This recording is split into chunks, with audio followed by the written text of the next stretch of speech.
Pre ľudí, ktorí ešte nikdy neotužovali, môže byť predstava studenej vody až priam desivá. A na čo sa majú ešte pred samotným otužovaním pripraviť? To je dobrá otázka a závisí, že do akej podľa mňa studenej vody ľudia lezú.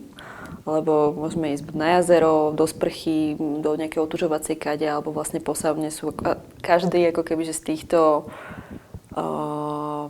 priestorov, alebo ak by som to nazvala, prináša so sebou nejaké isté iné že rizika, ale je to za každým iný v podstate zážitok. A o tom si vlastne povieme bližšie v tom dokumente, ktorý sme točili s Dôverou, kde bude vlastne všetko vysvetlené, ako ľudia majú postupovať. No a ja som si tak predstavila, keď ste mi položili tú otázku, že som človek, ktorý prvýkrát ide otužovať, je zima a rozhodne sa vlastne ísť nejako v zime a tam si predstaví, že preboha, že vonku je treskúca zima a mám do tej vody v podstate vliesť. No a toto môže ako keby, že pre toho človeka byť také strašidelné, pretože si to v živote nezažil, nevie, čo má vlastne očakávať od toho organizmu, od tej reakcie v podstate celkovej. No a to, čo on vlastne ak si pamätám správne tú otázku a nezachádzam nejako ďaleko, že čo on vlastne môže očakávať, je úplne nový zážitok a iná reakcia v podstate toho organizmu. Ako by mal teda postupovať pri takom úplne že prvom kontakte so studenou vodou? Dá sa začínať rôzne, ale keď sa pozeráme vlastne na takéto klasické otužovanie v rámci jazera alebo outdooru, tak je dobré začať napríklad v takomto období, že na jeseň, kedy voda ešte nie je úplne studená, že vieme, že vonku, dajme tomu, že svieti slniečko, ale tá voda sa už v podstate pomaličky začína ochladzovať. A tým pádom si my vieme začať zvykať na to, že tá voda je studenejšia, nie je ten zážitok zo začiatku taký extrémny, predsa len keby sme začali, že v strede februára, keď vieme, že vonku je hnusne, prší, fúka, sneží, sama sa mračíte, si to asi viete predstaviť a ešte máte vliesť do tej studenej vody, že tak to môže byť ozaj taký, že na prvýkrát šokom, ale keď má niekto takéto veci rád, tak nech sa páči. Ale že dobre je v podstate začať takto začiatkom sezóny. Čiže niekedy v tom októbri, kedy hovorím, že už pomaličky sa začína ochladzovať vzduch aj voda, ale stále máme pekné slnečné dni, tak je fajn v podstate sa na to telo začať týmto v podstate spôsobom pripravovať. Otužovanie, aké zdravotné výhody prináša pre naše telo a organizmus? Dobre, ja by som asi zase zobrala zo široka, ale taký ten najväčším podľa mňa benefitom je, že vystavujeme telo a náš organizmus záťažovej situácii, ktorá ale nie je v podstate pre nás ohrozujúca, ale dostávame telo do teplotného šoku, čiže my vystavíme to telo situácie, ktorá pre ňo nie je bežná, je, že sedíme celý deň v kancelárii, je nám teplo alebo niečo a ideme vlastne sa otužovať a tým pádom to telo vystavíme kúsok nejakej záťažovej situácii, nejakému stresu. Čiže nabehnú tam rôzne procesy v podstate v tom tele. Prvé je také, že idem do neznámej situácie, niekoho to môže tešiť, niekoho desiť, každý sme rôzny. A keď v podstate, že vlezeme do tej vody, tak to telo sa potrebuje vyrovnať s tým teplotným šokom a s tým v podstate rozdielom. Čiže začne nám na to reagovať pokožka, začne sa nám stiahovať v podstate krv do stredu tela, do našich orgánov, začnú sa tie orgány vlastne prekrvovať.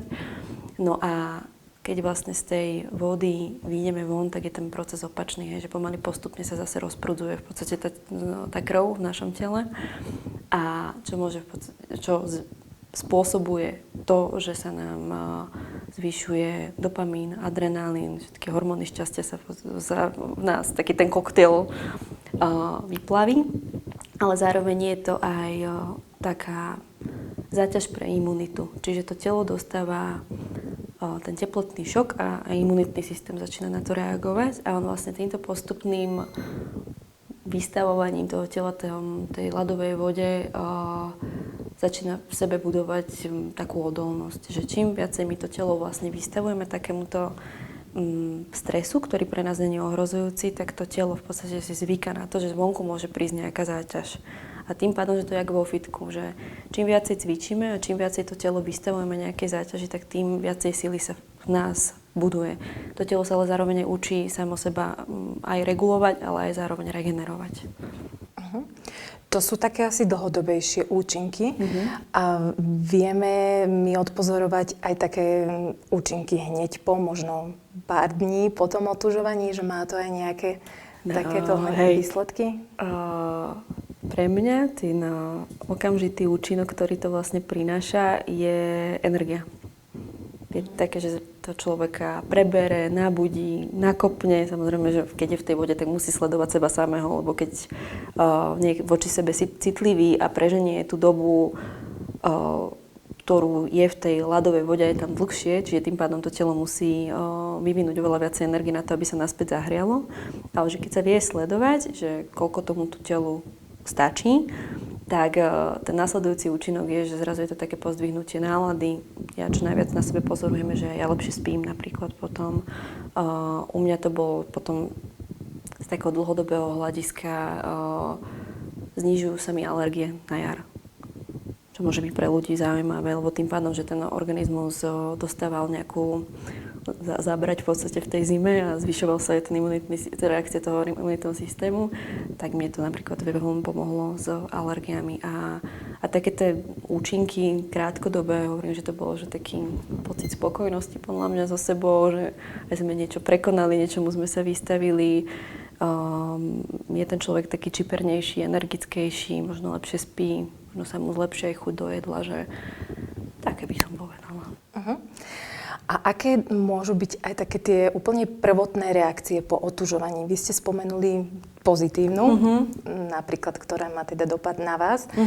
A možno existujú aj nejaké horšie, negatívnejšie, tie úplne prvé pocity, keď človek vyjde z vody. Čo môže človek čakať?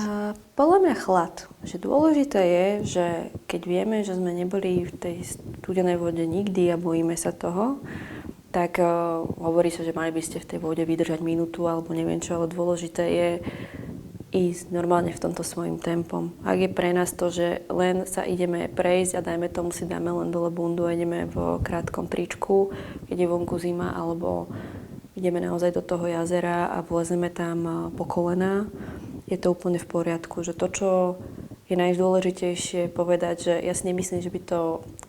Je nepríjemný niekedy ten chlad, keď to človek prepiskne a treba na to dávať pozor a myslím si, že aj skúsení otužilci majú svoje príhody, kedy sa, neviem, najmä tomu hecovali s kamošmi dodať dlhšie a ich klepalo pol dňa.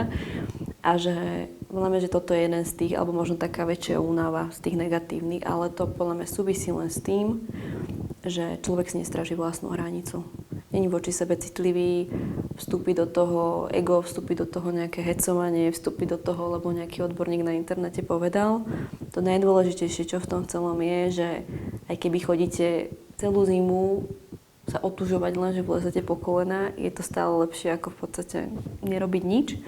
A keď to cítite, ja neviem, po mesiaci na to, že chcete ísť do tej vody hlbšie, dlhšie tam zostať, je to úplne v poriadku, ale že naozaj, čo budem prizvukovať, je dôležité si strážiť ten vlastný organizmus. Existujú aj nejaké kontraindikácie otužovania, pri ktorých by človek sa mal vyslovene vyhnúť otužovaniu? Vlastne podľa mňa treba porozprávať so svojím obvodným lekárom.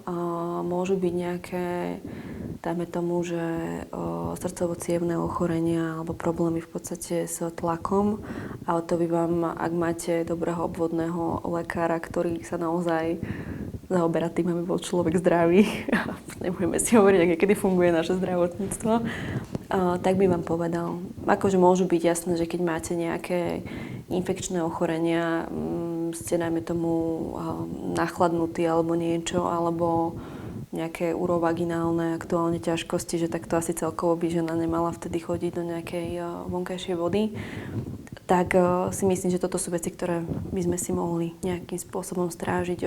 Pri ženách to je, že niektoré preferujú to, že nechodí do vody, keď menštruujú, pretože môže to byť pre nich ako kebyže zaťažová situácia, ale keď sú baby, že, ktoré vedia, že im to nerobí nejaký problém, tak kľudne ako kebyže môžu do tej vody ísť. Ale hovorím, že treba si to strážiť a porozprávať sa s doktorom o tom, keď máme nejaké podozrenie, že by tam mohla byť nejaká kontraindikácia. Ako dlho by mal teda začiatočník vo vode zotrvať možno ten prvýkrát a ako to postupne predĺžovať? Podľa mňa na toto nie je nejaký špecifický návod, že sú začiatočníci a sú začiatočníci, že poznám ľudí, ktorí sú úzkostlivejší, vystrašenejší, že tam vstupuje veľa viacej faktorov, že dajme tomu sa boja ísť do vody, alebo im to príde nielen akože cez zimu, ale aj cez leto, že môže to byť aj toto v podstate strach, ktorý oni prekonávajú. Ale že keď takýto človek dokáže ísť, dajme tomu na 15-30 sekúnd do vody po členky, je to stále v podstate OK. A keď je niekto taký odvážny, že ide, hej, že sa dá do plaviek alebo na naháča v podstate a ide do tej vody, tak je dôležité sledovať svoje telo. Akože tam každý z nás, poznám otužilcov, ktorí sa otužujú 10-15 rokov a stále ako keby, že ten prvotný impuls alebo šok, keď do tej vody lezú rovnako nepríjemný. Ale sú dní samozrejme v tomto. No a keď tam leze človek v podstate prvýkrát, tak je dobre sa sledovať, že či mu nejako extrémne trpnú ruky, či sa mu nezahmlieva, netočí sa mu hlava, či sa vie sústrediť na svoj dých, aby nezačal v podstate panikáriť. Čiže není na to nejaký návod. Potom sa hovorí, že je dobre zostať minimálne minútu a viacej v tej vode, pretože tam začína ten proces, že sa nám z končatín začína vlastne dostávať krv dovnútra organizmu. Ale keď je to naozaj, že je mu to veľa a cíti, že po 30 sekundách treba ísť von, a to myslím si, že aj skúsení otužilci poznajú také dni, že to nie je len u nováčikov, tak treba ísť z tej vody von a nie je to v podstate žiadna hanba. Vedeli by ste zhrnúť, akým chybám by sa mal začiatočník vyhnúť na začiatku otužovania? Podľa mňa také zbrklosti a hecovačkám. Že predsa len to otužovanie je síce zdravotný špás, alebo ak by som to povedala, alebo možno aj taký životný štýl, ale treba, keď ideme von na jazero, tak treba si pozrieť to, aby sme sa do tej vody vedeli bezpečne dostať, aby sme vedeli, že tam, dajme tomu, nie je nejaké prúdy spodné alebo niečo, čo by vlastne toho človeka mohlo mu sťažiť celú tú situáciu. Keď si není istý vlastne spodkom, tak mať, dajme tomu, obuv alebo nejaké šlapky, aby sa nezranil. Možno je dobré ísť s kamarátom, ktorý môže niekedy stať aj na brehu, aby tam bol niekto, kto na nás dáva pozor. A nebyť v tomto zbrkli. A hlavne rešpektovať seba v tomto celom. Asi ako vo všetkom v podstate v živote, ale hlavne, že mať voči tomu, by som nepovedala, že strach, ale rešpekt. Normálne zvážiť si racionálne celú tú situáciu. Vedieť, že či sa do tej vody viem bezpečne dostať, či sa viem bezpečne dostať v podstate z vody von. Možno najskôr by som povedala, že neísť nejako po tme, alebo neísť niekam, kde som si neistý vlastne tým prostredím tam celým.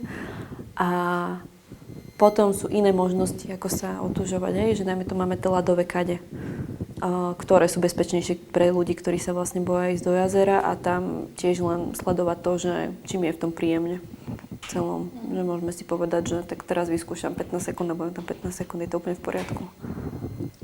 Vy ste viackrát spomenula aj dýchanie. Akú rolu zohráva dýchanie pri otužovaní? Sú podľa mňa viaceré také názory alebo postoje voči tomu, že sú ľudia, ktorí to berú ako takú vedomú meditáciu, že vlezú do tej vody a snažia sa v podstate sústrediť na to dýchanie. Ja sa s tým dýchom snažím pracovať tak prirodzene, že ani nejak ho moc v daný moment nevnímam, ale pre ľudí, ktorí napríklad o sebe vedia, že sú úzkostlivejší alebo majú tendenciu panikáriť, čož môže ten prvotný šok z tej ľadovej vody spôsobiť takýto, že pôjdeme tam, zrazu to telo nevie, čo sa deje, mozog nevie, čo sa deje, preboha umieram, príde podobná situácia, ale že niekomu môže práve pomôcť to sa zrazu presmerovať to svoje vedomie na dých, aby sa začal sústrediť v podstate na to, ako dýcha, aby dostal to telo z toho takého prvotného ani netelesného, skôr mentálneho šoku. Existujú aj nejaké aktivity alebo rutiny, ktoré podporujú otužovanie? Napríklad spomenuli ste tu meditáciu alebo yoga. To by som nepovedala, že tá meditácia priamo podporuje otužovanie. Keď sa podľa mňa človek rozhodne začať otužovať, je dobre si hľadať svoju cestu. Čiže možno si nájde nejakých kamarátov, sú v rôznych mestách, v rôznych dedinách, ľadové medvede alebo podobné vlastne skupiny, kde sú seniornejší otužilci, ktorí vás vedia ako keby celým tým procesom niekde sprevádzať. Alebo keď nechceme chodiť na to jazero, tak si môžeme dať ráno studenú sprchu, alebo ak som spomínala, tú káďu. Ale podľa mňa jedna z takých najdôležitejších asi pomôcok s otužovaním je, že si tak niekde začať uvedomovať, že či to robím pre seba, alebo že či to ja mám ako niečo, čo mne bude pomáhať skvalitňovať alebo zlepšovať tú kvalitu toho života. Čiže ak to v tejto kategórii máme, tak si myslím si, že sa nájde nejaká cesta. Pre každého môže byť tá cesta samozrejme iná, že nie je na to nejaký špeciálny návod, že niektorí tvrdia, že má sa byť tuším nejakých 11 minút do týždňa a potom to má neviem aké benefity. Niektorí to majú, že vám stačí pár minút v podstate do týždňa. To, čo je podľa mňa dôležité, je treba v tom hľadať a hlavne, aby nám to robilo radosť. A ešte nám na záver prezrate, ako ste sa dostali k otužovaniu vy a ako dlho už otužujete? Ja som riešila to, že ja som mávala také sezónne úzkostno-depresívne stavy cez zimu a riešila som vlastne to, že hľadala som rôzne metódy, že ako podporiť tú psychiku v podstate v tých zimných mesiacoch. A tak niekto, ja už ani neviem, kto mi to povedal, že on sa chodí otužovať. Tak ja som bola vo fáze, že vyskúšam, čo príde. No a cez to som sa v podstate dostala k otužovaniu a otužujem, koľko to robím, nejakých... Nie som si úplne istá, či 4. alebo 5. sezónu. Tak už dosť dlho. A stále je tá voda nepríjemná, studená. Tak otužujte ďalej a ja vám veľmi pekne ďakujem za rozhovor. Ja ďakujem vám.